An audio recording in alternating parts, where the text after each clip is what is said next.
for listening on in, guys. Of course, I'm Roger. I've been watching Steins Gate for a couple times, or actually quite a few times through the years. So I'm assuming everybody has watched the show. Uh, Yes. for tonight, yes. Awesome. Was this anybody's first time? Well, mine, and I think Dave's. Yep. Excellent. Not me. Okay, so Kabuki Jake has seen it. So Mm, actually, yep. that's great. Steins Gate is basically based on.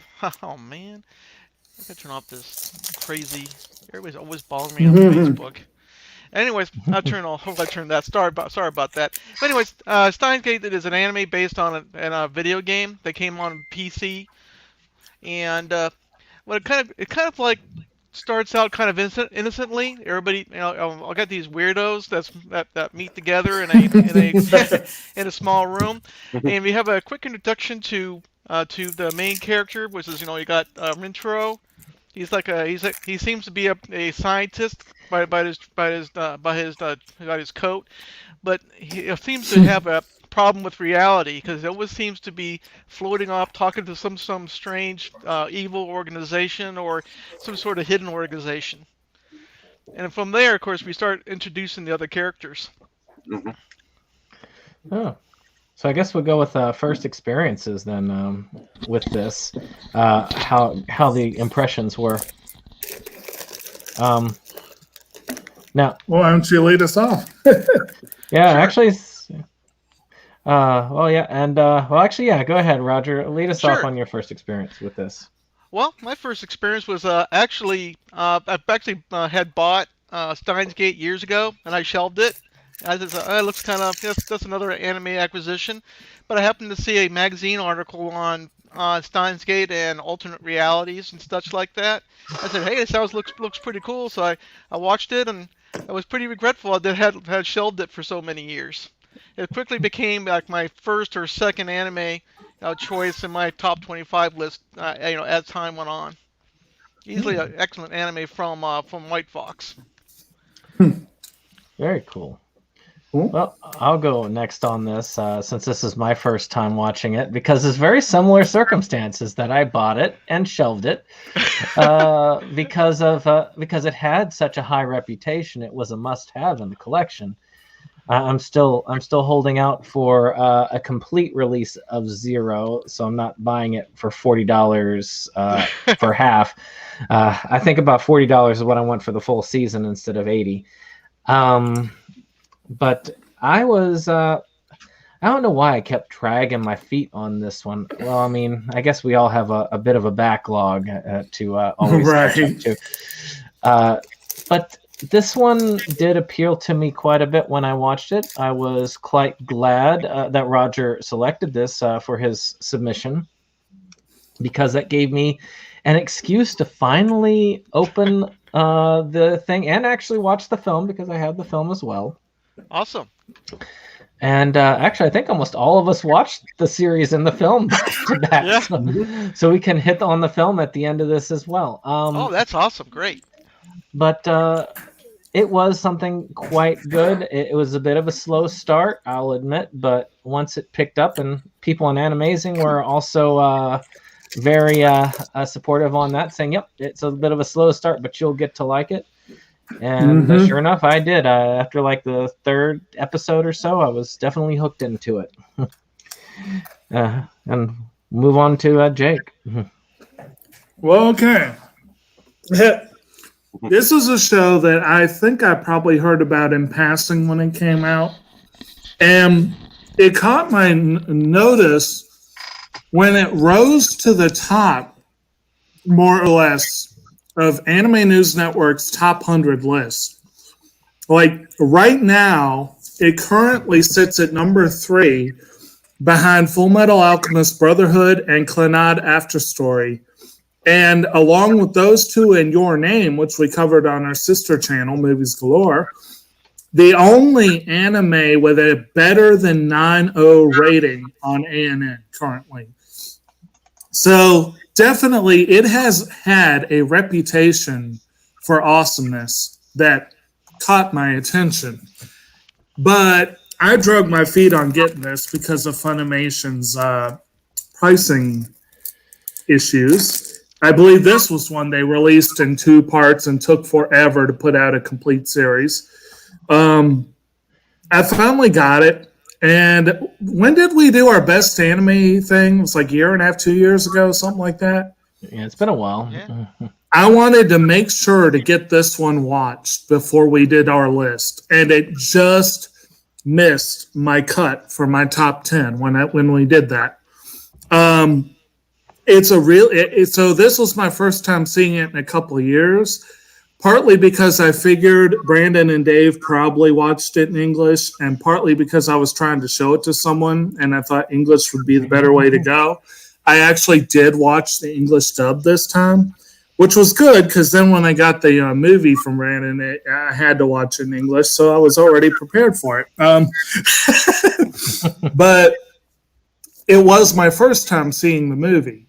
But seeing this one through again, I remembered enough to where I was able to follow along just fine and probably pick up some of that stuff you wouldn't have picked up on the first go-round.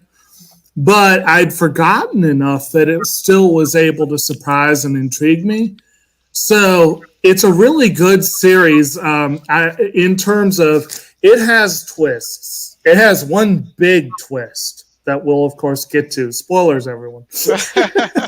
Yeah. But that big twist, I kind of knew it was coming the second time around, but it still hits hard. And that's a mark of a good series, that they can hold your interest even when you know what the twist is. You know, it's like if it falls apart once you know what the twist is, then what's the point? You know, so I think it's a really good one. It's one of the best depictions, I think, of time travel that I've seen. I love how it's just really good. As you can probably see from my icon, I love Makise Kurisu. She is a great character.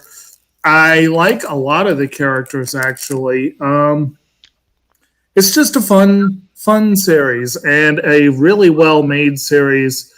And I was glad for an excuse to watch it again and an excuse to watch the movie. And yeah. So, Dave, you did it all in one night. Whoa! Wow! Mind blown. I binged it. I worked till about 10 o'clock last night. So what I did is, as soon as I got home, I plopped in front of the computer and binged all 23 episodes last night. And then movie I did about 9 o'clock this morning. So I had about 3 hours. Wow! And I had a discussion that I had to do, and a movie watching today planned in between, and then I took a small nap. So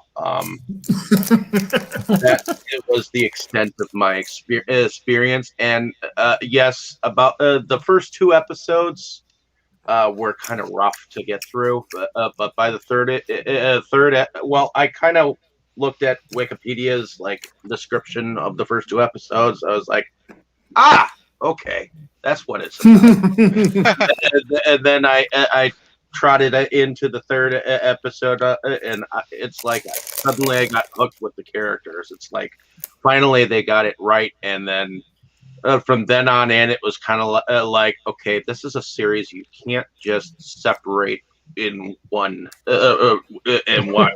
what this night and this night. I'm right. in the long haul. Let me watch the entire series now.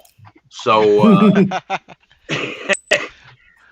what I didn't expect was how much of a tearjerker it was going to be. It gave me a really good cry.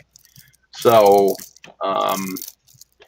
it's like a roller coaster of emotions once it gets to some of the reveals later on, and I had a lot of fun with all the imaginary D&D moments and It's like it was like Back to the Future with the butterfly effect and Final Destination mixed all in one, So with a healthy dose of Groundhog Day and When They Cry and all that stuff. Absolutely. I should probably all saw that Steins Gate is really a show based on layers. The build, starts out innocently, kind of adds in a layer, then adds in a mystery, then another layer, and pretty soon you're kind of wondering what the heck is going on. Is because when we first delve into this, it's just normal everyday life. It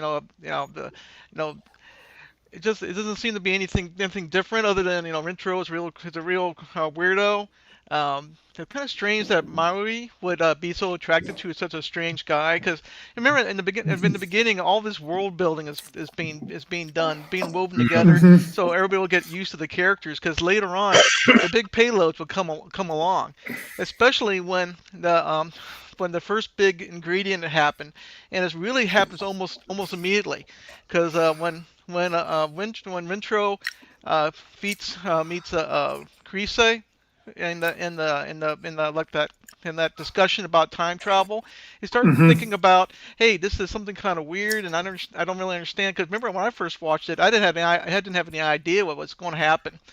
I thought it was going to be everyday sci-fi. So then a few flashes later, you find out that Krisu has already died. Right. And then so now what's going on? And so it goes on from there. And then of course the whole thing kind of jackknives from there because Rintrou goes ahead and sends an email back to Daru that Karisu has died, and that starts the whole ball of wax wandering down the path of this in this strange kind of timeline. Because at worst, that's why Rintrou calls Karisu zombie girl or the zombie lady, the zombie, because she seems to come back to life out of nowhere. She's an interesting character. I have a harder time with tsundere types. There are a few that are exceptions, like Taiga, for instance, from Toradora. She grew on me as the series went on, but I admit I did not like her. For the majority of the series, she annoyed me throughout a lot of it. But that's because, to me, it's very hard to. They're really domestic abusers, essentially, but they're female domestic abusers, so they're usually better looked at. Well, two things about that. First of all, with this one, most of the abuse she heaps on Okabe, he deserves most of it. Most of it. And the second thing is that I think, just like with Taiga, I think they earn it with Makise more than most tsundere. You're right. Most tsundere don't earn it. That's their character type, and that's the role they fill. And you watch the show, they don't really earn it. I feel like Karisu and Taiga are two that do. So she grew on me as it went on.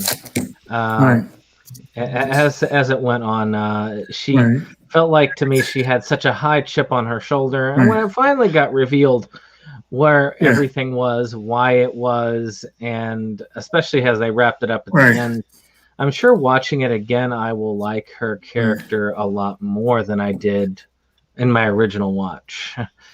And I think part of the reason as well she comes across as much of a tsundere as she does is that she and Okabe both have a very, very, very major issue with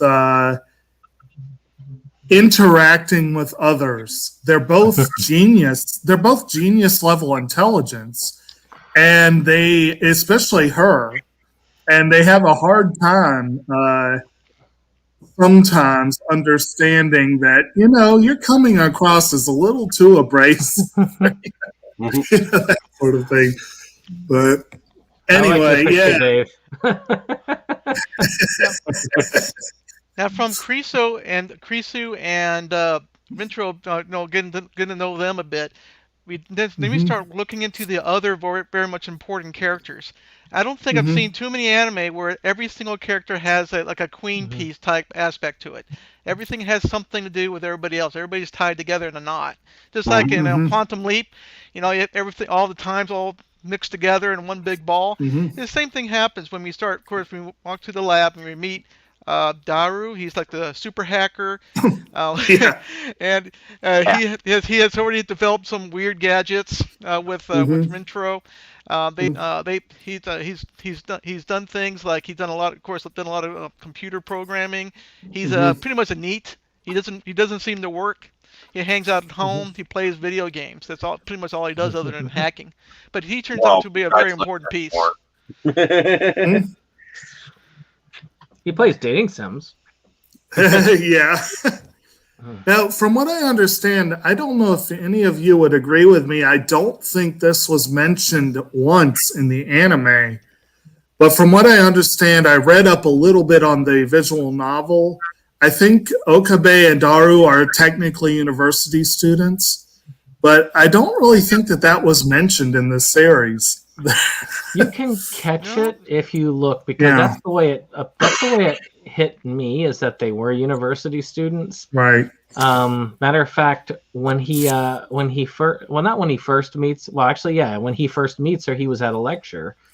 True. That he True. was actually, you would think that maybe he's attending it as a colleague or auditing it, Mhm. but in reality, again, it's subtle, very subtle. And Yeah. in the game, I forgot to say that was my very first introduction, is I did play through the PSP game. Oh.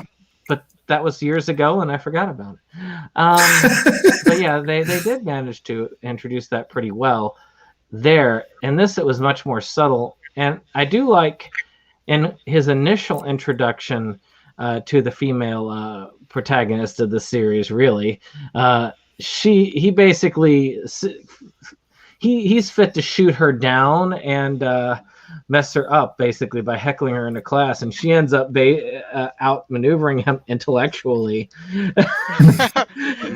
Pretty much backs him in the corner, Right. so he couldn't respond anymore. He was just gasping for air. Right, and that's what I guess say. She may abuse him verbally, and once in a while there's a smack here or there, but he is such a pompous blowhard much of the time. He kind of deserves it. He's a Kinda lovable, hard to do pompous blowhard. Yeah. Yes, as the series goes on, you realize he's a decent guy. He's just, even though he's a self-proclaimed mad scientist, which is kind of Well, fun. he's so boisterous about everything. He never seems to let them forget that he's Kyomo Hoshin. Yeah. Always. Oink, kill him up. Home. And he always. What's up? Self-professed reader of Steins Gate. Yes. Yeah, and then of course, he has nicknames for everybody, and some, Christina. and then we mentioned the zombie, but usually he calls her Christina. Every now and then he calls her. He has at least a dozen names he uses once during the Yeah. series, Scientific- and he only was a scientific hentai girl. something like that. Yes, and Well, she looks like a Christina. I'll give her that. basically he just butchers her name, but that's the and then you got all the others, like his childhood friend is Mayuri, but she calls herself Mayushi, I think, and then he kind of does that along And she calls with it. Okaru, not Okabe. Okarin, yeah. Okarin. Okarin. They have a Basically, pen name. her name for everyone basically is she takes like the start and end of their name and mushes them together. Like Daru is like an amalgamation of his name, and she does that with all of them more or less. And but yeah, that first intro is pretty interesting, because you're right. She shoots him down cold, and it's great. But then he comes across her dead body, and he freaks out, and that's like. Well, I think did they have the first introduction of the gel nanas before that, right? Ah, Well, So, They had the ironically, the bananas. first thing, the bananas was the Right. first thing, and then they started Right. talking about gentlemen and the newspaper clippings and Yeah. articles. They kind of find out a little bit later. Well, that was a little later, yeah. But like they were kind of toying around. They were trying to use. I'm still a little unclear about what their goal Well- really was with linking the cell phone and the microwave. But Well, that was a way of time. See, they had to do it that way because they had to send the people's data. That data had to Right. go through a small narrow corridor to get back in time. no, I'm saying like before they even knew any of that, when they were still just kind of dicking around, and you get the gel nanas as the side project. They used, Okay. they used emails, Yeah.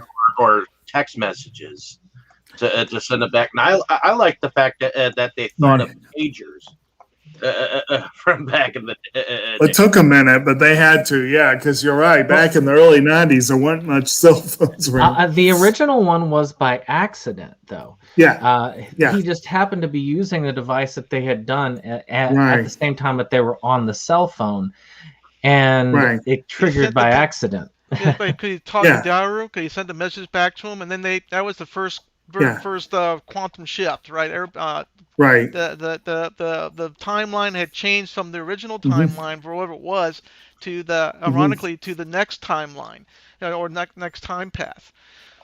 Of course, it turned out to be the alpha line. Mhm. So Because- because suddenly, Karisu, who was dead, now she's alive again. Mhm. Kuroma is confused why she's still alive. There's of course, and then and then they had that strange satellite crash on top of the Radio City building. Mhm. Yeah. What Yeah, was up pretty until then, it was interesting. just bananas that they were sending back. Yeah.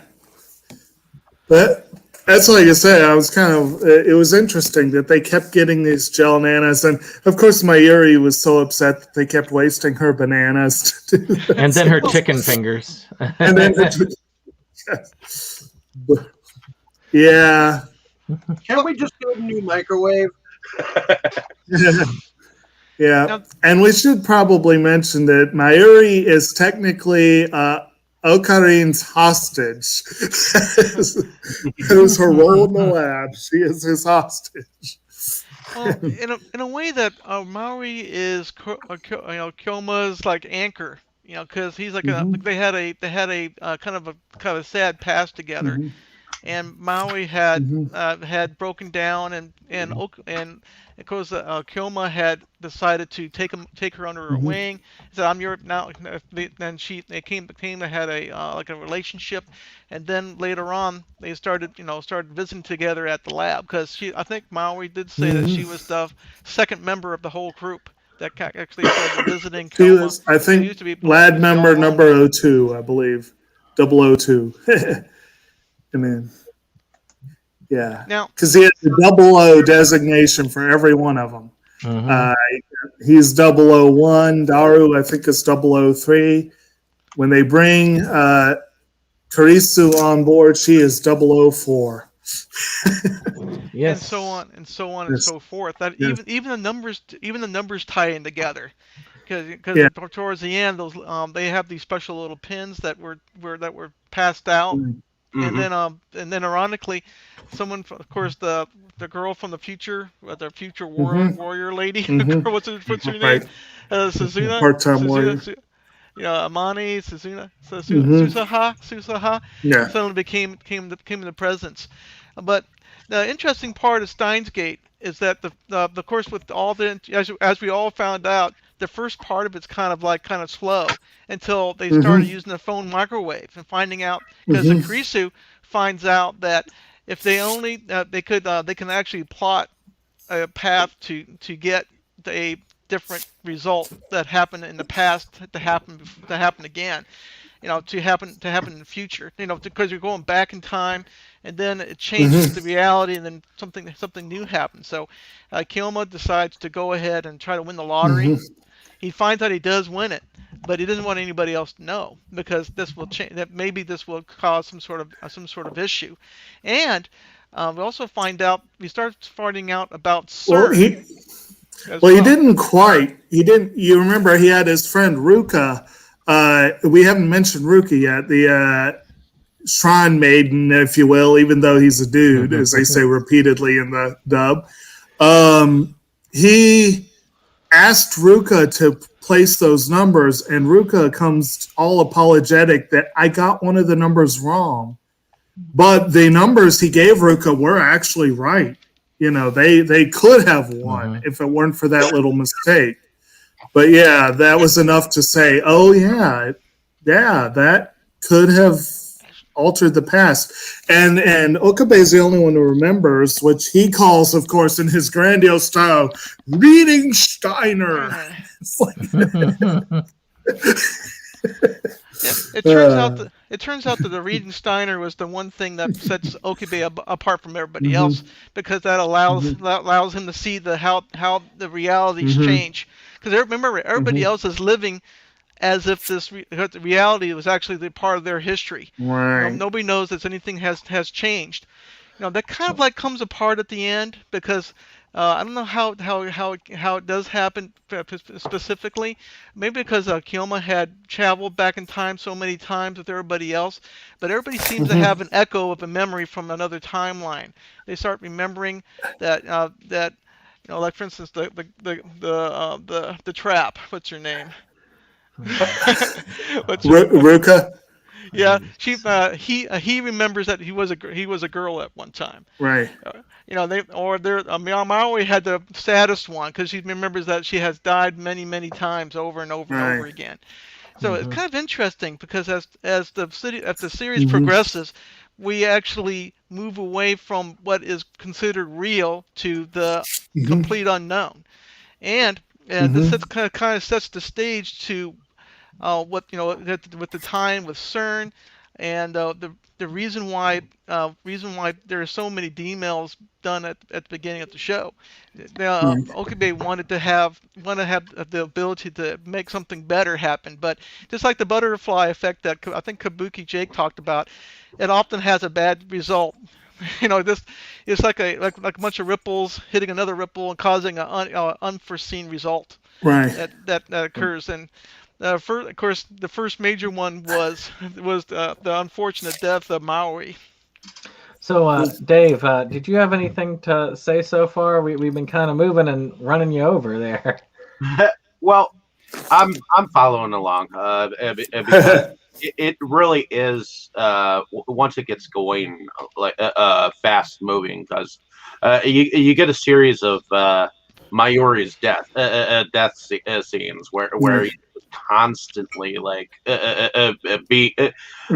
only does he become haunted by the situation, he literally dives into the situation over and over, and and then of course he gives up, and then he goes back to it, and then he gets a different idea and tries it again, Right. and he's literally just being, getting to the point where he's already gone through it like multiple times. In fact, I think he has a moment with what's her name, Kuriso, and she's like. She's basically to him, telling him, "Hey, you've seen her death so many times. How are you really dealing? I mean, and it's mind bending, like what he goes through, and the fact that there is some aftermath from all of that, even after everything goes down. It's like it kind of mellows him out from the fake character that he has created for himself. This whole thing. Repeated tragedy tends to do that. Yeah. Now, that incidentally, for those who may not have guessed or whatever, that was the big twist I was primarily meaning. There are other twists to be had. But we kind of barreled straight ahead and pretty much, I guess, decided to forget the first half of the show. Because basically, the first half of the show is primarily world and character building. And there's a lot of people that have accused it of being slow moving, and a few people have even gone so far as to call it kind of dull for the first half. I would disagree, but I definitely feel there's definitely a mishmash of college level hijinks, a little bit of perverted humor thrown in, some actual flirtation with well, it's basically a slice of life with science flavor for several episodes. After that really crazy, weird first episode, of course. But you do have each one doing these D-mails, as they call them, and it slowly builds. Rukuko wants to become a girl. Shining Finger, as she is called. I think Ruko was number 5, right? 005. And then Shining Finger is 006. And Moeka, the girl only texts, never speaks. And she says she wants to prevent herself from buying a phone. And then Ferris comes in as 007. And Ferris is the one that really changes everything. And he has no idea what her text was. But Akihabara goes from being a moe paradise to being just a straight up computer town, and with almost no moe. Electronics town, and then at this point, Okabe is becoming really paranoid about, wow, these D-mails are really changing things. Yeah, literally, that's what. And he's getting real paranoid. Yep. And then that's where Moeka comes in with her goons and shoots and kills Mayuri out of nowhere. And it's like, not just Mayuri. Well, she declares that they're going to keep the other 3, and then she kills her. And you know what I thought of in that moment? I don't know if I had that feeling the first time around, but I had the feeling of probably one of the big similar moment, if you will, in the Harry Potter franchise, where you got Harry and Cedric in the graveyard, and before they even know where they are, you hear Voldemort, kill the spare. And, I'm thinking like, wow. One other thing that was kind of skipped over, but one thing I had been confused over because I did not binge it like Dave did, but I definitely hit it quicker than I would have normally watched it under occasion. So a lot of this goes back to a code that required a specific computer to translate that unlocked a lot of secrets. The IBM 5100. Yeah, and that was the main reason that linked a phone girl to Okabe. And eventually led to, of course, the killings and such. Now, now the question, I'm not exactly sure. Okay, with understanding of the code, how they discovered it, and what the code itself was about, especially since they didn't crack the code later on, yet still had access to the same technology that they supposedly developed using the code. Well, if I gather correctly, the machine, there was like a special place where, like a special room or a special area of the CERN's intranet that there was a special place where they couldn't get the coding right, or they couldn't understand the language right, because it was written, back in 1945 or sometime way in the long past, and they needed the IBM 5100 to be able to make the code readable to their modern computers. So that's when they started dragging the files out, like the Jellyman files, and the understanding that CERN had actually been working on a time machine for a long period of time, and actually started human experimentation. And this was one of the requirements for CERN to know that Okabe had actually started to create a time machine, because now CERN is now logged into the lab as well. It's like a two-way street. Mm-hmm. Both sides are gaining information, and this is the reason why Shining Finger, I forgot her name too. Shining Finger was actually, yeah, I forgot that, but that's the reason why. That was one of the reasons why she had invaded the lab with all her goons, and then shot Maui, and then decided to take the three main players to take them back to CERN to be interrogated. So it's a very important piece. Like SeptumSin said, the IBM 5100. Did you actually know that there was a IBM 5100? There was an actual machine. So it's really interesting that they took the real and the unreal and they kind of jammed together in one anime. Actually, they did that a lot because CERN itself is actually based on a real organization. CERN. The European Organization for Neutral. Yeah, and then of course John Titor. Also, we didn't really talk about that, but Okabe has been conversing online with a fellow calling himself John Titor. And one thing that I actually was not aware of this background, and I found it very fascinating that around 2000, someone claimed to be a time traveler from 2036. He was identified as John Titor. They eventually decided it was a hoax, and they thought there were a couple of people in Florida who were behind it. But and apparently, if I remember correctly, in the series, at one point, Okabe actually asks Titor if he'd been to 2000, and Titor said, "No, I've never been to that time period." And I thought that was an interesting it was almost an in-joke that they did that. I thought that was kind of fun. But they borrowed a lot from real life stuff for this, which made it even more interesting once I knew the background. And speaking of Titor, why don't we talk about our time traveling girl as well? And part-time warrior.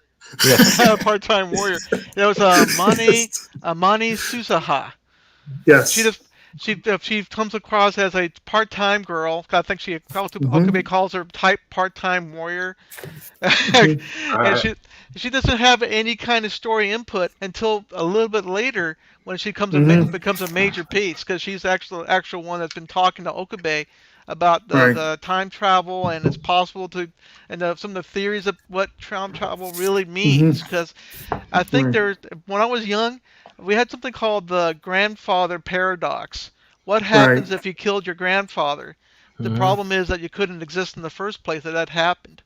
So it's really interesting, because in the beginning of the show, they start talking right off the bat about different realities branching off into different realities. If yes on this situation creates this path, no, this creates this path, and life, death, circumstance, all these different infinite possibilities. And this is really interesting, because this tapestry has woven itself all the way through the show, all the way to the end of it. Because as Okabe is sending all these emails, like people talked about, all this stuff is happening, all these different changes are happening, and ironically, the one that knows the most is the Amane, because she comes from the future where there is nothing but a dystopia. CERN has already won, and now she has gone back in time with the actual time machine. That's just that's simply the thought transference device that they had come up with, with the actual time machine. And we should take a moment to talk about that thought transference device, because that comes into critical play at that big climactic moment, because they had just a few, not long before, Kurisu and Daru had put the finishing touches on creating what they were calling a time leap device, where you could send your memories back to a particular, they said 2 days was the limit. 48 hours, And as soon as they had it, basically Okabe was kind of hemming and hawing and I'm not sure it's such a good idea, because he was really wary about the D-mails. But then, the lab was raided, and he immediately rushed over and took the leap and started his own personal Groundhog Day. I also like how our time traveler automatically takes a dislike to Christina, and Yeah. and because Yeah. she's looked on as the traitor in the future. Mhm. Apparently, What did they Christina. call her? Like the mother of time travel or something Yeah, like because that? she And she actually came up with not only the theory but the Yeah. ability right, to create the time machine. Because right, Kurisu is actually the flashpoint for all this problem to come about. Because without right. her, they wouldn't have a real time machine. But Yeah. with her, uh, you know, coming up with the idea and the way of making it happen, Mm-hmm. and she's of course that she would again make happen ironically in the past, to making the Mm-hmm. the time leap machine. She would come Mm-hmm. up with the idea of sending, coming up with a machine to send somebody through time to change an event to make something happen Mm-hmm. down the timeline. So, Monty didn't like her because she is literally the one that caused the dystopia. Because CERN would never have gone into power without the time machine. Right. And they also say that she betrayed them later on as well, when they were trying to fight the resistance. The idea is like you're going to betray them, though that link of the of going back in time, it really does not hit home, in my opinion, until he keeps going back and back to try and prevent the death by shooting. But then she ends up getting hit by a car instead, not just driven by shining fingers, but just like a regular car. Yeah, and but There's even the part. yeah, this There's is even an the act of part. fate. And I was going to say we should also mention the shopkeeper and his daughter, but there's the part where his daughter Nai accidentally trips and pushes Mayuri in front of an oncoming train. Yeah. And there was absolutely no malice in there whatsoever. It just happened. But and of course there was another reality where you come to find out that Mr. Braun, as he calls him, is actually the shadowy force behind Shining Finger in the first place. But yeah, there is that fun interplay with his landlord, who he calls Mr. Braun, because again he has to have a nickname for everyone. and they're the ones that bring in Amane and give her a job, and which she basically uses as surveillance on the lab, really, to keep tabs on them. Yeah, but yeah. Kabuki Jake has really touched on a real big major factor in this whole show. There's something called a tractor field, right? Because Maui was supposed to die in the Alpha Line, no matter what. So the tractor field was bound and determined to make this happen, no matter what. It was going to be death by the train, death by what happened at the carnival. Something somewhere where she would have dropped dead if she was by herself and run over by a car, shot many times, fallen. And this is really interesting because this same kind of force would visit Kurisu later on in the show. This was the big twist towards the end. Of course, I'm getting a little ahead of myself, but it was very important. Another fun thing with the Mayuri thing, which was an interesting thing, it was sort of Okabe kind of had a warning, like the red light going off, the flashing lights, and that was that Mayuri's grandmother's watch would stop every time, minutes before her death, and it was usually she wasn't even done complaining that her watch was stopped.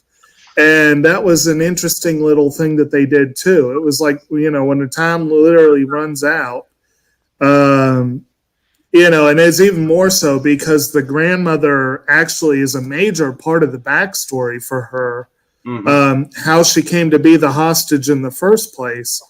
And so that was kind of an interesting thing that they did. And every time Okabe heard that, it was like, shit. Well, and Okabe, he has a kind of interesting backstory that they don't entirely go more in on. It's more of a world kind of a thing where he had some kind of a fever, around the time of maybe a little bit before her grandmother's death, and she came by him, and he was just going through the phases of dealing with this fever, Mm-hmm. and that was kind of how they became more friends and stuff like that. And I Mm-hmm. thought that was kind of an interesting aspect where Mm-hmm. eventually he tolerated her existence around him, and they just kind of, you know, became friends during that whole time period. So, Mm-hmm. but in any case, Yeah. As time goes Yeah. on, we find out that there are forces at work. Okabe says this is an act of God, literally of God making Maui die over and over again, and there has to Mm-hmm. be some sort of solution. Ironically, Mm-hmm. it was Suzuha that said that what you're on right now is called the alpha line. It's like a rope Mm-hmm. woven together, but going to the same place. So no matter what they do, this particular timeline would simply end up with Maui dying, and of course having to restart again. And no matter what situation Mm-hmm. happened, Maui would die. So she's proposed that what we Mm-hmm. have to do, we're going to have to move from the alpha line to another line, to a place Mm-hmm. where Maui can possibly live, right? Mm-hmm. So that was they start talking about going to a beta line. So Mm-hmm. this is where Amani comes up with another big piece, was that detection device, the Yeah. vacuum tube reader that tells them Mm-hmm. that these are actual realities. It's simply not going back and forth in time Mm-hmm. linearly like we was thinking to do. Just go back in time, fix the problem, and everything's great. We're talking Mm-hmm. about realities now. So now the show has shifted from being real life to time travel to reality, like I guess you call them sliders. Back in Yeah. back in the day. Now they have all become sliders, particularly well, particularly Rintrell, because he's the one And that, person that knows that what's something's happening. what's also interesting is this show came out in 2010, correct? Yeah. mm-hmm. Okay. Well, around the same Well, time, 2011, yeah. about 2 years before this, a show called Fringe had began in Right. the U.S., and this had to do with like parallel worlds and time and somewhat like time travel. So, Right. to me, there were some fringe experiments going on here in Stein. Oh, well, there was some fringe experience, so that's for sure. I never did see that show. I always meant to. But actually, one I think probably bears an even greater imprint on this one is one we talked about already, which is Higurashi When They Cry. There is a strong parallel in what Okabe is going through and what Rika was going through in that one. She pretty much kept living the same world over and over and over and over again. And she wanted to change it. And every now and then she would try, but she got to the point where she didn't care anymore. So there definitely is some parallel. And I think, Roger, I think you were the one already that alluded to how near the end of the series, characters started more and more getting memories, quote unquote, that they couldn't explain. And that was very similar to what ended up happening near the end in Higurashi. Absolutely, because they started remembering things what happened in the past. Right. The main head character apologizes to everybody for being such a jerk, stuff like that. Yeah, because now they have shared memories or shared karma or shared spirituality, whatever it is, and the same exact thing starts happening to our crew here, no matter who. Even the guy that seems to be that's a girl that looks like a girl, Luca. She also finds out. She finds that she has a different kind of of possibility that what she was and what she is now. So it definitely is this again, this whole thing. Remember, what I found out when I've been the first time through Steins Gate. No, it's not enough. It's a show designed to be watched over and over again. I don't know. I think there's other movies because I don't have the knowledge everybody else here has, but there are movies out there where you have to watch it another time or Yeah. watch it Yeah. again and watch it again. They start picking out the little details here and there. Like I And said, suddenly say, layers. oh, what do you know? The big light bulb goes off. So, oh, I didn't know that. What happened here? What happened there? And this is what I got when I decided to watch it again, because at first I was just blown away the first time, so I had to watch it again. With a Well, few animes, I watched it again. one of the shelf life articles I reread today on Anime News Network, they reviewed this the same week they reviewed Mawaru Penguin Drum, and that is definitely Oh, one of man. those shows that rewards That- repeat viewing. And I that's have a said challenging what, anime. and you were talking about specific movies. I have said Penguin Drum is the anime that David Lynch would make if he made an anime. Oh And my God. one movie that was like that for me, what you described, was Mulholland Drive. I quote unquote got it the third time I saw it. It was that kind of movie. Like I saw it in the theater and I walked out going, I don't know what the hell I just saw, but I loved it. But then I rented it later along with another movie, watched Mulholland Drive, watched No Man's Land, which was the other movie, a brilliant Brosnan film from the early 2000s.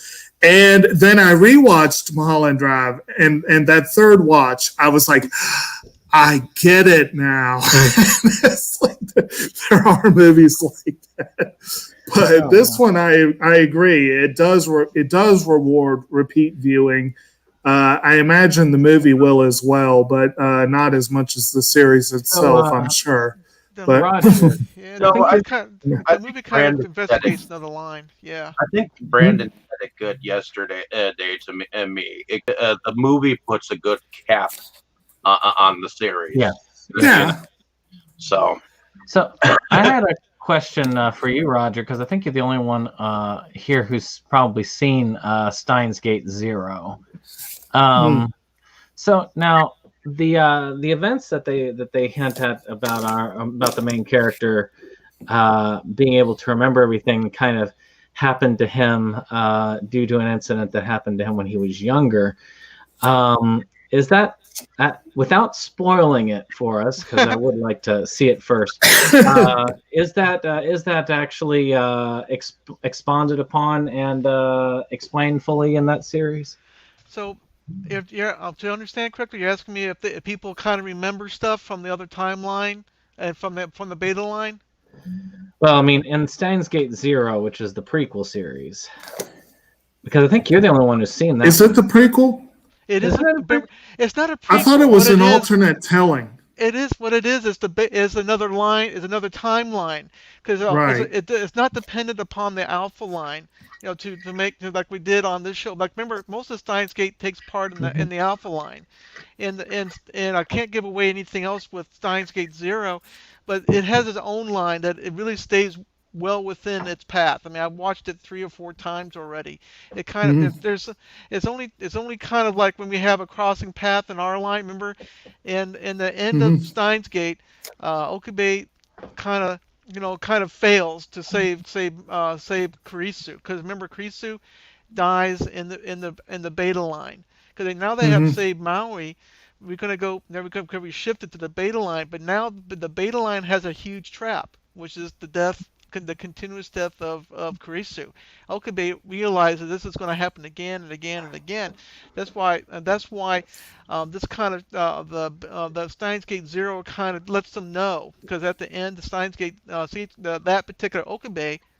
The more I talk about it, the more I give it away. But there's a situation where where something is told from the other line to this line to give everybody an idea how to make this problem go away. Something has to happen. Right. And in this particular show, that particular thing that there's a situation where Kurisu has she has to be believed that it's kind of hard to believe, but she has to be believed that she has died, and now Okabe has to go back and fix that situation, because remember there was a point where Okabe had to see the death and then had to go back and fix the death. So she has to believe that he's not just being mean when he calls her zombie. Yeah. Well, I don't think she don't like her nickname. Well, the ending of the movie. I mean, the ending of the show. You find out that, of course, Christina was killed by her father, who was Right. heavily Jealous. abusive because she ended up being much smarter than him, and he was wanting to use her work. And when she refused, he decides he's going to just kill her and steal the work, which is one of the ways that CERN gets a hold of the information, because he ends up getting caught. Like, I think he defects to Russia with the information. Yeah, he ends up getting caught with a metal bauble that ends that up. The metal UPA thing somehow gets rid of the hot temperature and saves the paper. Well, no. My understanding of it, and or what I understood of it, was that because the metal UPA set off the detector, and he had the papers on him in the plane, but without the metal UPA, it went into cargo hold, and the fire destroyed the paper. That was the way it was supposed to go. Yeah. And that's why they had to basically make sure that did not happen. That the metal UPA had to be lost. The metal UPA had to get got rid of, and that's why Maury got the green UPA. Yeah, but that was also why it goes back to, of course, her having to see the only way that he could save Christina and the timeline was for her to believe that he had died. And that was he came close. He came very close because they actually had the legit time machine that Future Girl had, and brought them and actually was able to bring him back fully too.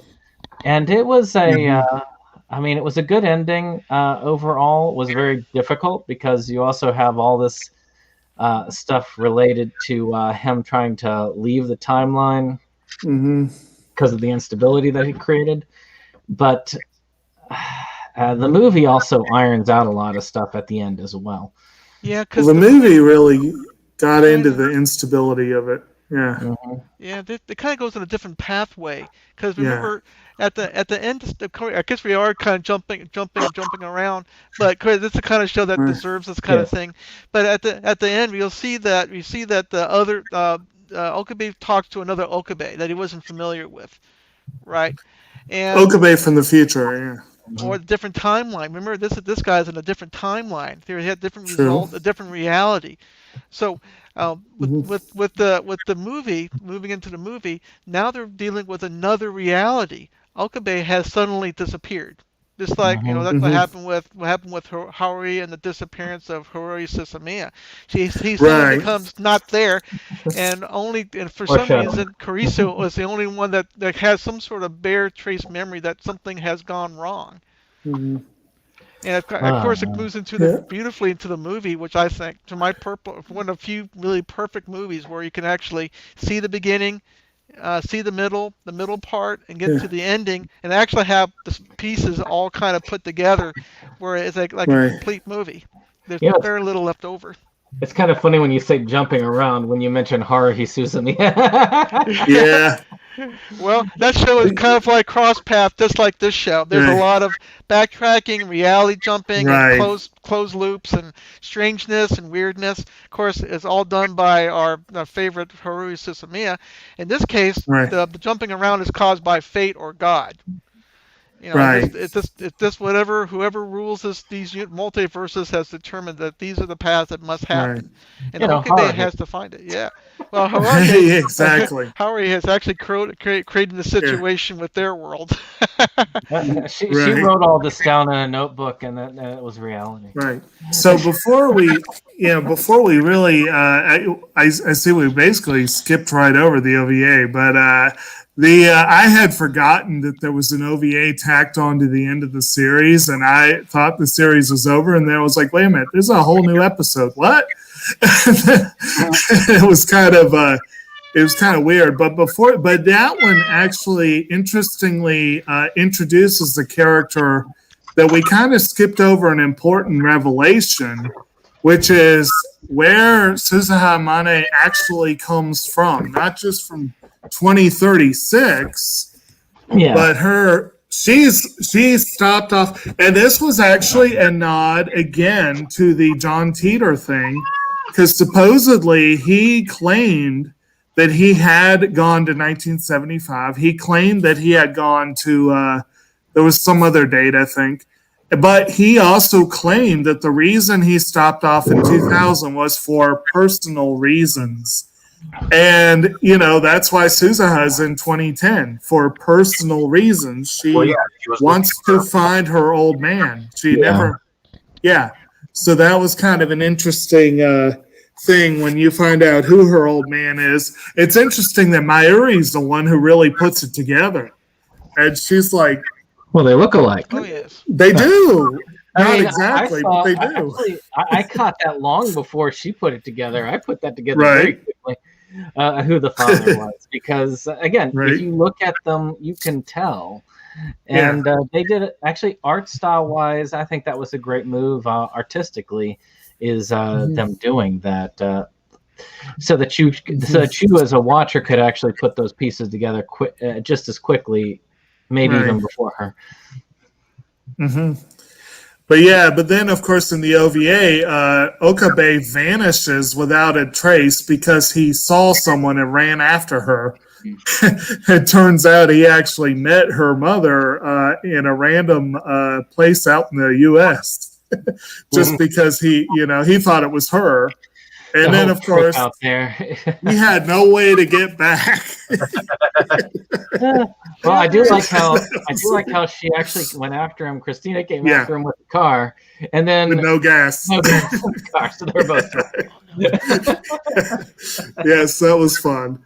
The OVA was a fun episode. It does feel a little tacked on, but it adds a nice little coda to this serious story that had come before. And it did advance the story in a way those OVA often don't do. So that was cool. But then the movie, of course, kind of comes along and advances it a little further. One criticism I heard a lot of the movie is that it really rehashes a lot of the series. But it's a sequel, and sequels are known to do this. And ironically, it's a sequel about time travel, so there has to be a certain amount of backtracking and forward tracking. Remember, now Carissa has to find Okabe. It has to go through the same pain in the ass procedure. And it does borrow a lot from the disappearance of Haruhi Suzumiya, because in that one, Kyon had to kind of step forward and be the protagonist rather than the backstage actor, main character. Exactly. But it was interesting, the parallels there, and that was probably not unintentional either. But but I admit the movie, to me, I felt the whole logic of the shaky timeline and him blinking in and out of the timeline. I didn't buy that as easily as I did the science from the series itself. Just personally, I don't know what y'all think. I didn't buy it as much. I bought it a little bit more because of the fact that the whole thing is that he's read Stein's Gate. So now that he's gone through all this bullshit shit, and he's dealing with his own bullshit, now he's blinking out of time because now he's kind of at an existential moment. Well, who am I? Oh, there's an existential crisis. True. So, I can very much buy that, since he's been through all the worlds, all the parallel worlds, timelines. Well, as Voltaire would say, this is the best of all possible worlds. Indeed, yes.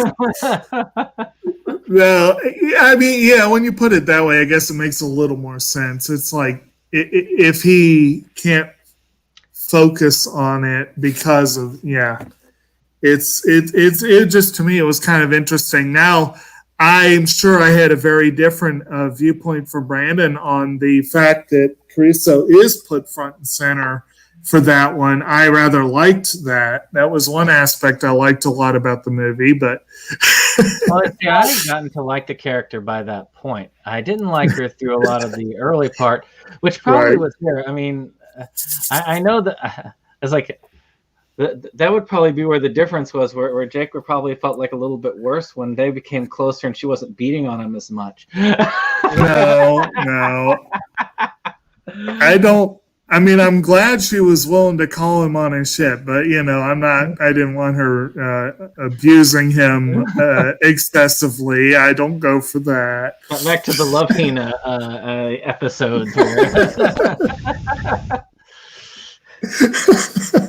Oh man, we'll have to hit that one somewhere down the road, but not. You not talk for a about while yet. abusive individual. Indeed.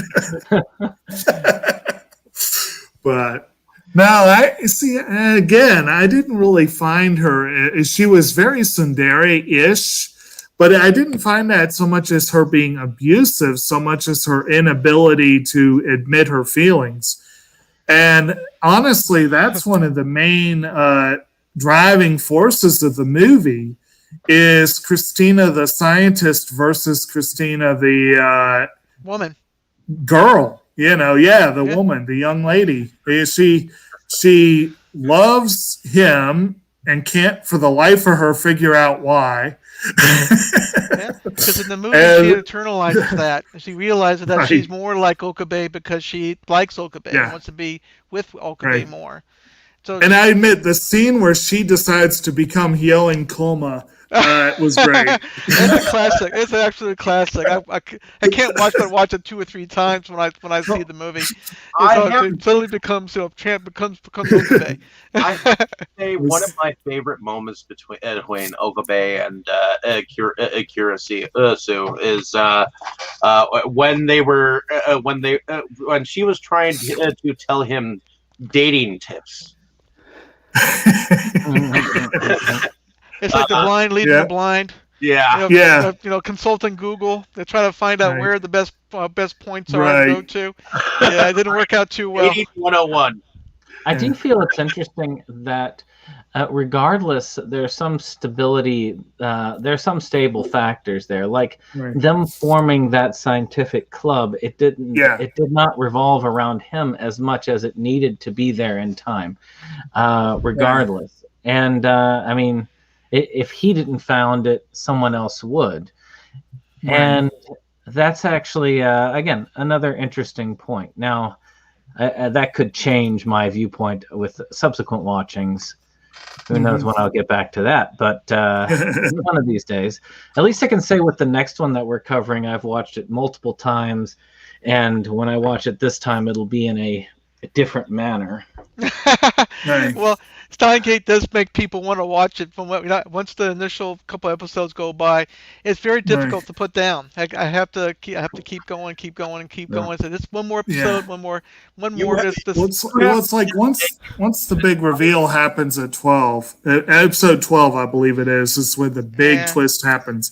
It's a breakneck from there. Absolutely. And we kind of put it down after the first couple. If you just watch the first 3 episodes, you can put that down and come back to it. But after that, and we kind of glossed over some of the reasons why, and I want to go ahead and hit that real quick. The different characters who each do their D-mails, and they have to undo them in order to get back to. We briefly talked about the device that Amane gives Okabe, vacuum tube reader. And it tells the divergence level, I guess you could say, of each line.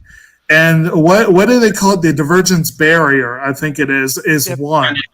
And they have to go above 1. Yes. To go above 1%. And each time it goes higher. But each time he's having to undo these things that make him feel really, really, really terrible. Like he finds out what Ferris had wished for that made that huge change was a huge change. She was a spoiled, bratty kid who asked her father to come home for her birthday. He did, and the plane he was on went down. So basically, she had 10 years with her father that she had to give up. And when she got her memories back, that's when she was able to make that sacrifice, but it was a sacrifice. Ruka, of course, had to go back to being a guy. And then Shining Finger even had a pretty big, of course, at that point, he hated her and he's like, you're this horrible assassin. And but she just was like desperate for attention, to belong to something. Yes. And so basically, with she was each of recruited these by Mr. Braun. Right. And they found that out. And that, like I said, that was one of the reveals that really didn't sit as well with me. I was like, does this mean that he is a rotten bastard in most of the Absolutely, yes. Mr. Braun is a dirty, rotten piece of shit, and he's an FB guy that not only that what he does, he likes. It's not just the Shining Finger lady. Right. He has other people, because remember he's in charge of the Rounders. Yeah. All these different people are doing different things. He's in charge of all these people, and he is the mother to all these people. He encourages them to do stuff they would never normally want to do, by egging them on, enticing them, or forcing them psychologically to do something. So this guy is a total jerk. Yeah. And the only thing that's really keeping him from being a total slime ball all the way through is the small daughter. Right. Well, yeah. And now what I understand... He's motivated by her life. Yeah. Because she would be killed otherwise. Well, but also... It's all layers on layers. Also, he has the background of actually being taken in by the character that came from the future that went into the past, kind of like Doc Brown, Right. See, he did have that he had that strong affection for her because of that. And then another thing, a reveal that I understand happens in the game that they, I guess, maybe wisely left out of the anime, but I'm still intrigued, was apparently there's at least one reality where Nai has some a dark outcome. Absolutely. Well, actually, and speaking of her outcome, Roger, you might know this better than me. And Brandon, I think you've seen at least one of these series. My understanding is that Steins Gate is actually the middle of 3 visual novels that all came out back to back and were all centered around Chaos Head and Robotics Notes. You're right. And I understand Nai actually is a major character in Robotics Notes. So I don't know how much you know about, would we gain a lot of appreciation for this show watching those, or are they entirely their own beasts? The Robotics Notes has a small... The Nai, the little girl, she has a small cameo in Robotics Notes. Okay. Yeah, a very small one. And she I think that like towards the end, she's like a part of a NASA or something like that, some like NASA organization. Okay. Because in Robotics Notes, they're trying to make a movable robot, which is very interesting. The Robotics Notes is very interesting. It's all kinds of different pathways, but there is a side trail. The little girl. Mani, that she does have a very small part, but doesn't really have much way of saying that she was the little girl from Steins Gate. You would literally had to know her name and then compare it to Steins Gate and then say she was the same little girl. Just like in Chaos Head, they kind of set the precedent of changing people's perceptions. Right, instead of changing the world, it's changing people's perceptions. And in Steins Gate, they're actually changing reality, just not perception, but reality. So therefore, everybody's perceptions have moved with the realities. And Robotics Notes, it's kind of like some hocus pocus magic wanding, but the whole purpose of it is to make that childhood dream come true. That's really boiled down all the way down to the meat from the fat. But there is some cross pathing. I am a little curious having as much to do with the series though as the other, because Chaos Head, though there are some similarities, I actually have to say, and I do want to watch it again to see how it relates, but definitely I don't think that it has enough that it would make a difference. I have both series sitting here unwatched, so I was wondering how quickly I should prioritize them. But I guess I can get to them when I get to them. I love Chaos Head. So, I like Chaos Head. It has a propensity for having a negative rating for some reason. But I personally have found Chaos Head to be very fascinating because it talks more about spiritual feelings and psychic. Maybe that's a better way of saying it, psychic. How people are made up inwardly or spiritually, and how people see things. It's a good show. I would definitely recommend watching it. Good times. So, what do we have left on the movie so we can start moving towards wrapping up before we get to the production values parts and stuff like that? Yeah. But what do we have left on the movie to cover before we move on? Well, we already talked about how Krisu becomes, finds out that her feelings towards Okabe is actually very strong. Right. And it's simply not peripheral, but it's really in her face, literally. And she couldn't possibly survive without him. And by some strange quirk of fate, she kind of remembers.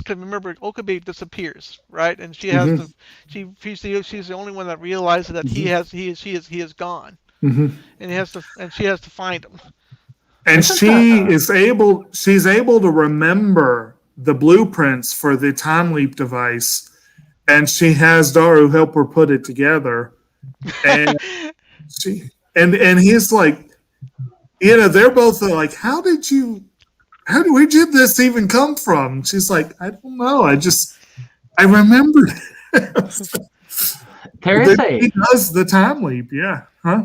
There is a weird thing, and I've noticed this in a lot of these where you've got a romantic connection. Sometimes that is similar to this, is that there are a lot of these types of movies or episodes where the lead female character is grappling with their true feelings, especially if it's a tsundere type character.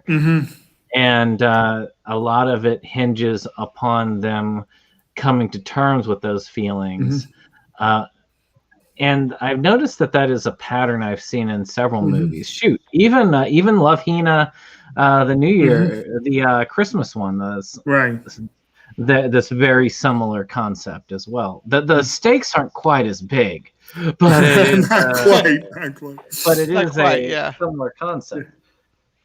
Granted, though, you got to admit, any sane, logical person would grapple with the idea that they're in love with Okabe Angel.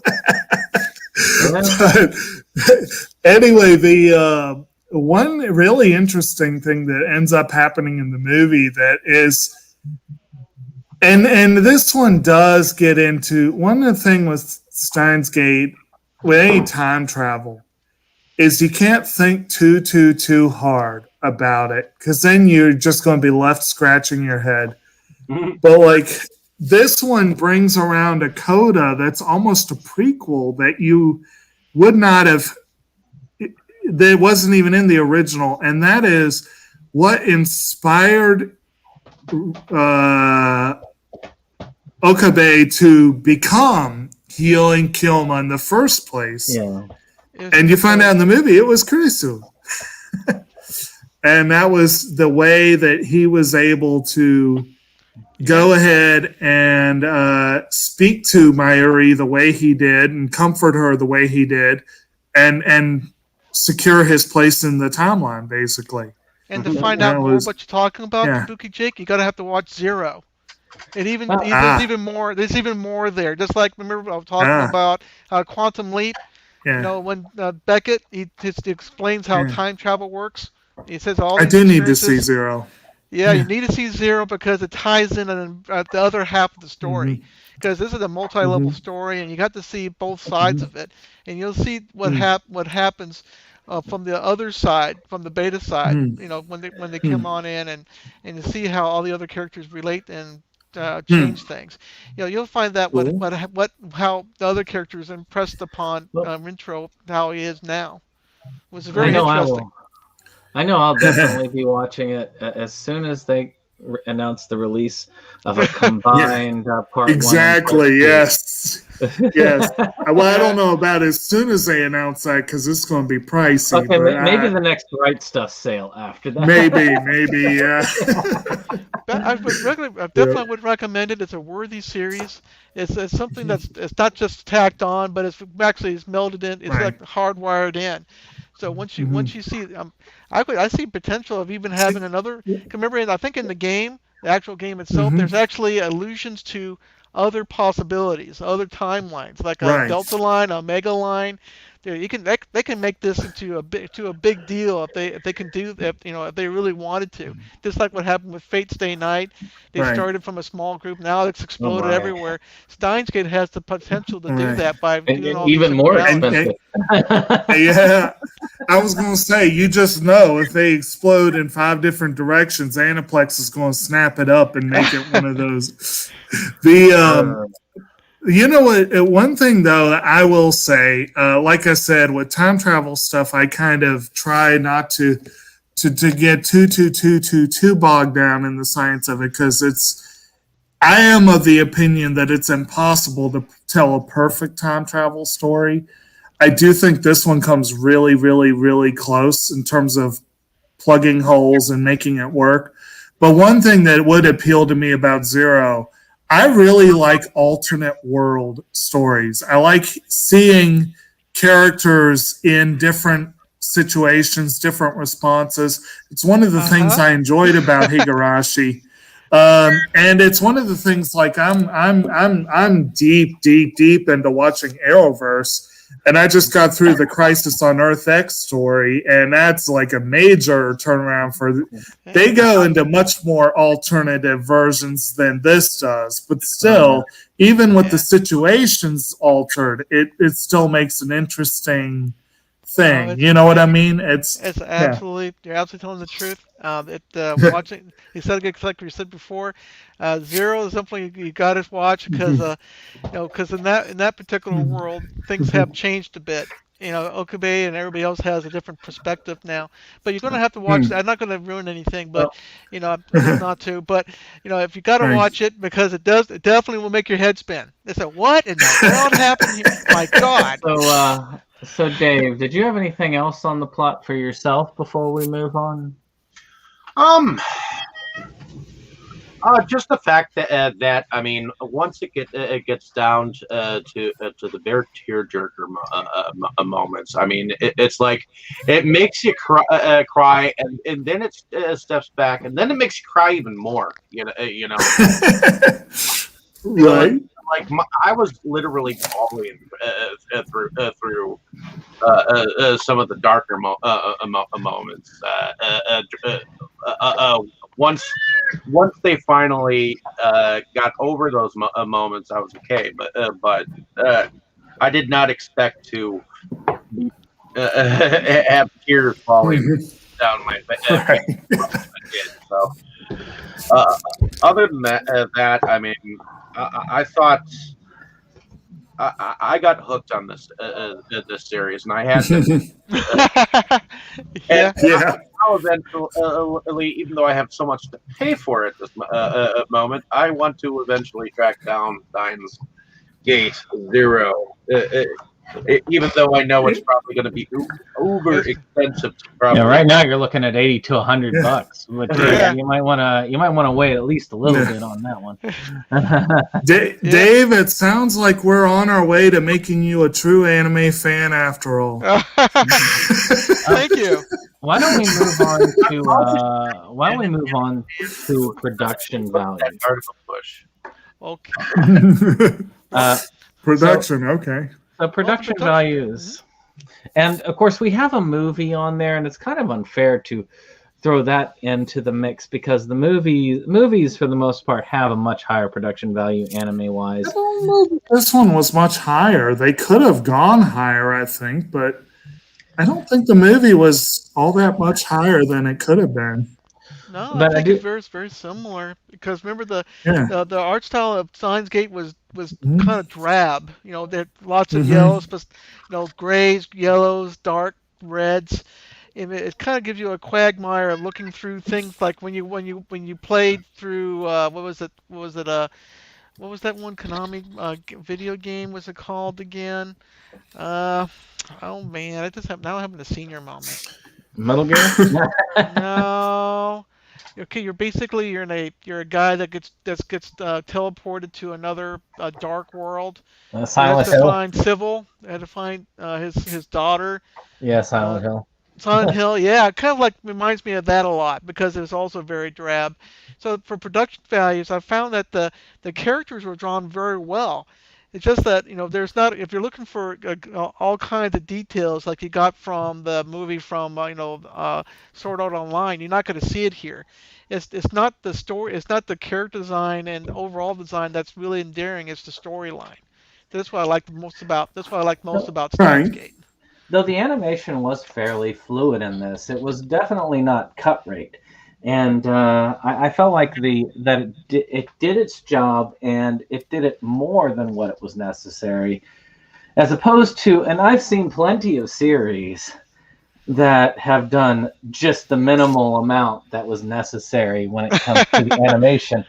And there's still some good series that do that, but this one I still feel like still went a bit above what was expected of it or needed to get it. Remember, there's 25 episodes, so it's difficult for a movie studio to make something look that well all the way through. Because I don't remember seeing a single episode that became like what happened with was it Ava? Samurai Girl? Samurai Girl, yeah. That suddenly had an episode where the stop motion theater stepped in. Yeah, I said, "Whoa, what happened here?" The storyboards this episode. Yeah, this has a slideshow. I said, "What's going on here?" You never had any of that in Steins Gate. I mean, the production value, I think, and again, was at least it was confident all the way through. Oh yeah. Well, they knew how to manage their budget. You could tell that. Yeah. And a lot of studios, sometimes they have a hard time managing it. Well, Evangelion is a good example because oh my god, Gainax could not manage their budget for anything. No, 20 years later, we might get the fourth movie. I mean, I think well, that's more the director being fickle and wanting to go elsewhere. But at least we know the movie is done and in theater. I'm not sure if he's necessarily being fickle so much as I have a feeling he just wants to make sure that after all this wait, that it's this greatest movie ever. And it's like, the novelist that never wants to finish his book. I don't know. But I do think I kind of agree with the critics who feel that there was a lot of what they call the talking heads in this one, where you have minimally animated just so you can have lots and lots of dialogue. But I don't think that it ever got to the point where it looked cut rate. You know what I mean? Like, I think it was, I agree with the idea of it was responsibly managed. With it occasionally got exciting, but it rarely did visually. But overall, I don't think it fully detracted from the type of story that was being told. If that, and the character designs, I like the character designs. I think most of them, Amane always looked a little weird to me, but maybe it's her kinship to Daru's, maybe why. But most of them, I thought the character designs, I love the look of Okabe. I love the look of Kurisu. I love the look of Mr. Braun. Some of the character designs were great. Mari does. To me, she wasn't my favorite look in the bunch, but they're all distinctive. And I agree with the many people who've pointed out having a big fat dude as one of the main characters automatically sets this aside from most anime. Yeah. Well, I mean, I love that the characters had something to do. They all had an importance. Right. And that's what made, I mean, going back to, we were talking about Stephen King before this, but this is one of the things that always made Stephen King stand out when it comes to his books, because his books refer to each other. If you read all the books, all their books tie into each other, and the dates do as well. And they are very slow to start, but they're slow to start because they work so hard on world building and character building. Yes. So that by the time all the crap happens, you've gained such an attachment to the characters that you know that you end up having that much more of an emotional concept by the time you get to the end. You're sort of like, oh crap, I don't want these people to die. I spent all the time getting to know them. Exactly. And that's what they did here. They got you invested in the characters. I mean, if they didn't spend any time on character building, there's no way Dave would have had any emotional reaction at the end. Right. Some dude is just like, oh well, this dude died. Well, oh well. Oh well. Let's move on to the next episode. Well, like we can get again, just to draw back to, we can get an actual illustration of that. Okay, so. Again, just to bring it back to Harry Potter for a minute, and the fourth book specifically, which the end of which is the kill the spare comment. So just think about it, though. A lot of people criticize the books for spending so much time on random slice of life stuff. But I'm like, but that's what makes the book so great, because you get to know and love the characters. Absolutely. The fourth movie, they cut all that out and left only the plot. Yeah. And it feels like the book on fast forward, and there's almost no emotional attachment to that movie. Almost none. Because they cut out everything but the plot. Oh, yeah, and that's like... The character building is what matters. Like, you don't get to know Cedric one bit, so why do you care when he dies, you know? Hey, I maybe mean, you most people... Twilight beforehand, and you're like, I was oh going to say that. Edward! Well, I was going to say most people probably like, oh, good, they killed the dude from Twilight. Well, yeah. Getting to know a character definitely goes to the payoff. Yes. Why don't we move quickly over to music? I thought that this one had some a very good opener and a somewhat catchy ender. Yeah. Actually, the ender felt more upbeat than I'm normally used to. Neither one of them caught me right away, but they're the kind of themes that get into you and get under your skin. And when you watch 25 episodes, by halfway through the series, you're humming the themes afterwards, and you really want, both of these songs did that for me. Neither one is one that leaps off as my favorite. I actually had a much stronger initial reaction to the closing theme from the movie than I did either of these, but they really do get under your skin after a while. Time will tell if I feel the same about the theme from the movie. But I listened to the before theme song and the after theme song, like the first 3 episodes. But then because I was binging it, I was like, "Oh, skip forward to the next episode." Skip forward to the next episode. So yeah. I mean, it depends on what a series does, and it will say something about how much I like an opener or ender as to whether I start skipping it. And there are some series, Death Note, where I start skipping the opener after a while, especially that second one. But I didn't care for the Death Note ones. Again, if you get to it's all about like if you like something well enough that you don't want to skip it. When I was playing Lunar Silver Star Story for the PlayStation 1, they have this animated cutscene at the beginning of the game, and they have Luna, which is the main heroine, singing the song at the beginning, and I got so into it. Every time I started the game, I wouldn't skip the cutscene. I listened to it. The game came packaged with the soundtrack, and I used to love listening to that on repeat. That's when you get a really good opener ender, you'll want to sit through it. I don't consider this one of those, but definitely I think it's one that you want to listen to and get to know better as it goes. And it is also worth noting that the episodes 23 and 24 had their own unique themes. You have Yui Sakakibara's Tokitsuka Sadoru, Juni no Meyaku, for most of them. But Kaneko Ito did Tsukai Karado no Kanokusha and Another Heaven for those 2 episodes. And Kaneko Ito also did Hacking to the Gate, which was the opening theme. And yeah, that one in particular is one that I came to quite enjoy that theme. The end theme, the movie had 2 different themes that were the opener was also by Kaneko Ito. This time that you have chosen, I'm not going to bother with the original.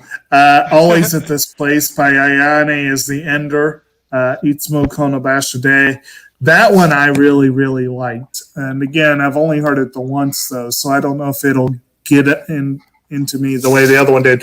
What do y'all think of the overall background music of this one? I thought it was good without really being show-stopping, but...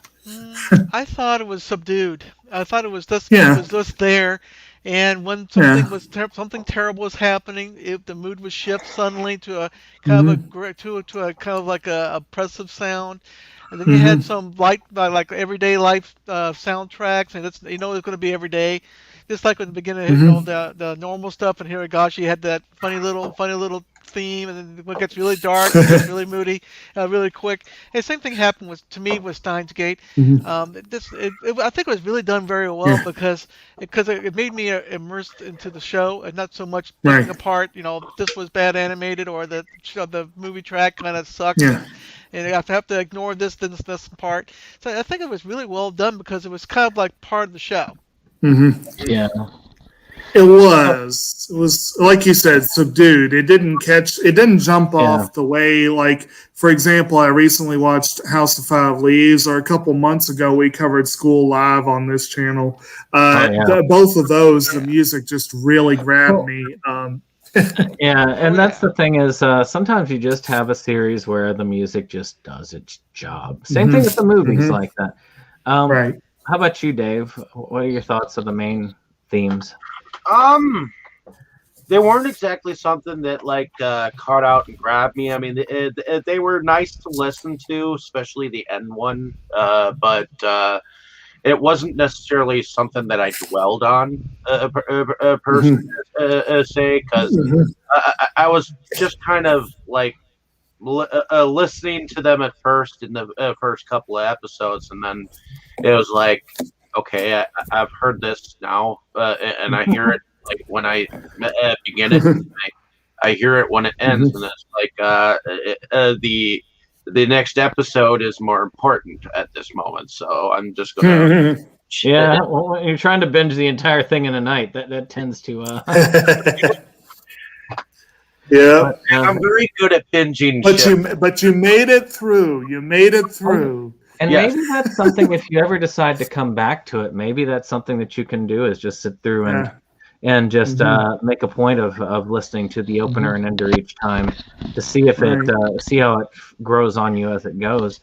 As I said, I only skip it if I'm like Dave and I'm trying to binge the whole thing in like a night, which like I said, that's an amazing feat. I congratulate you on that one. Or if I don't like the theme. Those are the only I think the closest I've come, but although I did watch all the themes, there was no skipping these, was I watched the first season of Love Live in one sitting. I just sat down and watched it because it was so addictive. It is. It's hard. Once you get past a certain, I think I told you this before. It's like if you get up to here, if you want to put it down, don't watch it past here. If you want to put it down, because once you get past here, there's no return. Yeah, I will exactly. In order to watch the entire series, you at least need 6 hours. So So why don't we move on to so that we can because we're getting towards 11. Well, my time anyway. 625 minutes for the back of the case. 3 of us are on the East Coast, so because you're in Florida or I'm in Florida Central away. Time, so I'm actually one Yeah. 1 hour Oh, prior to you guys. Oh, you're further away then. I Yeah. don't know why I thought you were on East Coast time. Yeah. Yeah, I do need to watch Judge Dredd tonight. So, Oh boy, why don't we that's hit favorites? So Mhm. actually, why don't we start with you, Roger? What is your favorite part of Steins Gate? I was thinking about. I was dreading this moment. That what you were going to ask me when. What is the most important? What is my favorite one? I have sometimes for me for animes, there's always going to be a shining moment that I remember very clearly. In Steins Gate, I tell you the most. I can tell at least. I don't think I have a favorite moment, but I do have the most memorable one. There's a couple. I think that the scene Maui die over and over and over and over and over again. It's the one thing that kind of made the biggest impression on me. I think that's what I think I'm at peace with that. I was trying racking my brain saying that what could possibly do better, because all the pieces to me matter in this particular show, from beginning to end. So I would think that to me for me in this case would be the biggest impression would be the Maui dying again and again and again. So sort of like what about no? It's sort of like Groundhog Day, except for instead of getting slapped over and over again, he watches her die over and over again. Yeah.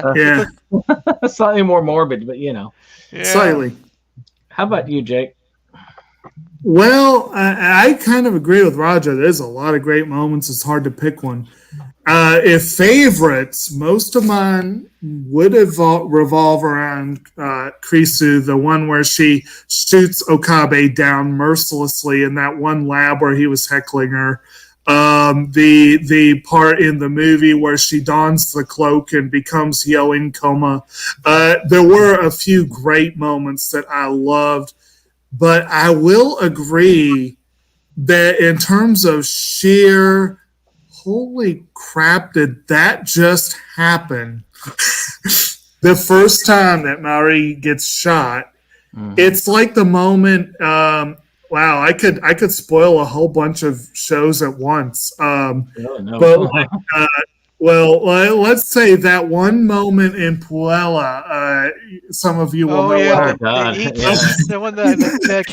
candy monster eats the magical girl. Well, I was trying to be vague, but you know what I mean. Yeah. There are moments like that where it's like you're like, did that just happen? Yeah, that changed everything from being a very fun show to very, very serious show very quickly. Yes, it changed the dynamic very fast. Yes, we will have to. Yes. How about you, Dave? I would have to say any time that Okabe became Hohin Kiyoma. And that confused me because in college I remember like becoming like a mad scientist myself, and I created my own name for her. And so to me, I feel like the guy who was in the English dub definitely must have played Dungeons and Dragons at one point. Because you never know. Has that knight errant speak about him. Yeah, J. Michael Tatum. Yeah. Well, every time he was like, "I am my own dedicated mad scientist. I am a Hohin Kiyoma." Yes. But my favorite moment was probably, I don't know why. My favorite moment was during the dating thing, and Daru is sitting there on the computer, porning away on his computer while they're discussing this whole thing. He is a constant perverted character throughout the entire. I think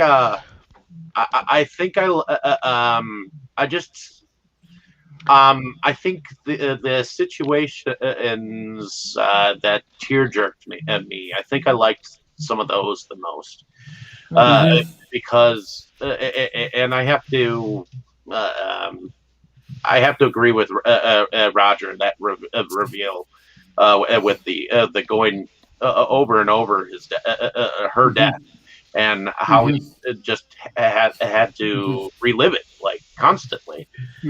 And to repeat what you said, Jake, I mean, once you see that, you can't unsee it. Yeah. No, it's difficult because it's the whole reason for watching the show. Pretty much, yeah. It had a very very big strong impact. I agree with you, David. It had a very strong impact on me. How about you, Septum? You're the last one. So if I was to look into it, it would really be two separate things. If I was just go with a happy-go-lucky one, I'll save it. I'm going to save that though before I after I get to the more serious one. So the blue pill first.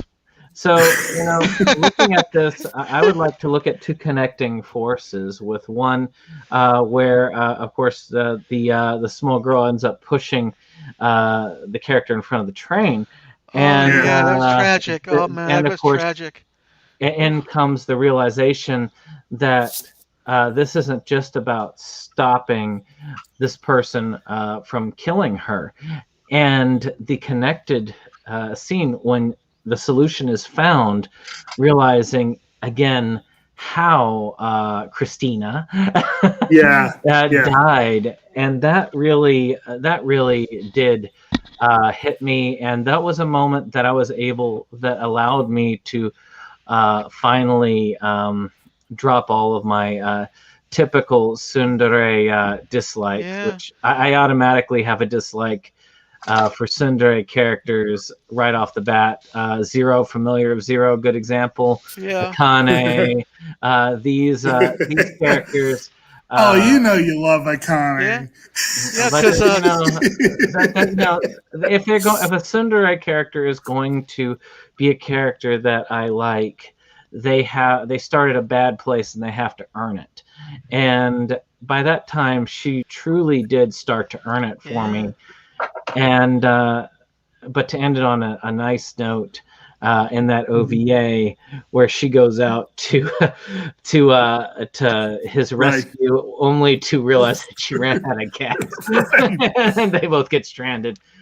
It just is more telling, very human, and still at the same point, a very soft moment between them, which you don't see as often as one should. Right. And with that, the soft moments between them were really nice. I like those generally.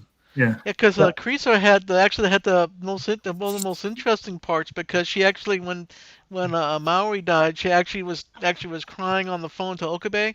So I can't believe she died. We don't even know how she died, but she had fallen apart. The first time I've ever seen that happen from her.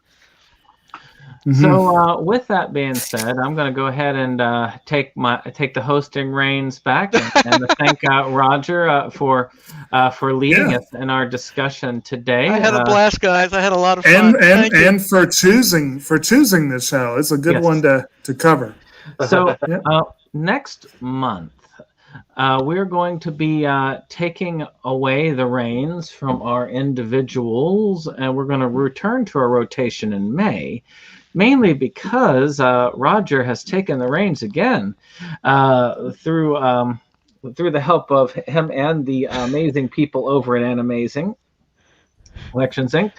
As they chose our movie for us at the end of the month for Inside Movies Galore of The Disappearance of Haruhi Suzumiya, which is a very hard one to follow without watching the series. You're going to have to watch the series first. As a companion piece to that week, we will be covering The Melancholy of Haruhi Suzumiya. Yay!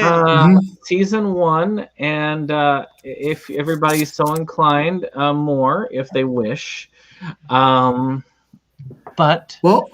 I will say categorically, I have this set, so I will be on watching the whole set. Yes, I will be definitely watching seasons 1 and 2, The Melancholy of Haruhi-chan Suzumiya, and I'll probably rewatch Neuron.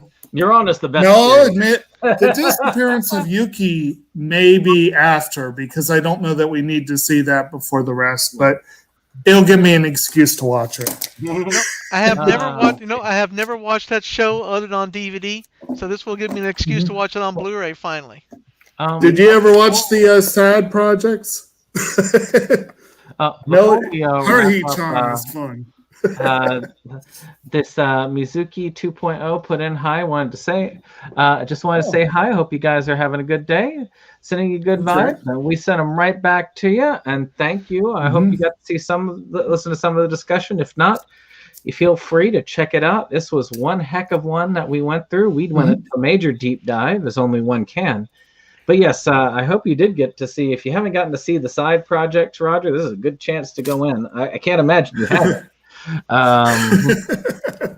But I loved Haruhi-chan. I thought Haruhi-chan was hilarious, especially where the part where she's like, jump through the hoop, jump through the hoop. Jump through the hoop, Daniel. He's trying to count him so he can sleep. But yes. It's going to be fun. I think it's going to be a wonderful thing. And I guess that will be it. So good night, everyone. Thank you so much. I had a lot of fun. Yep. Good night.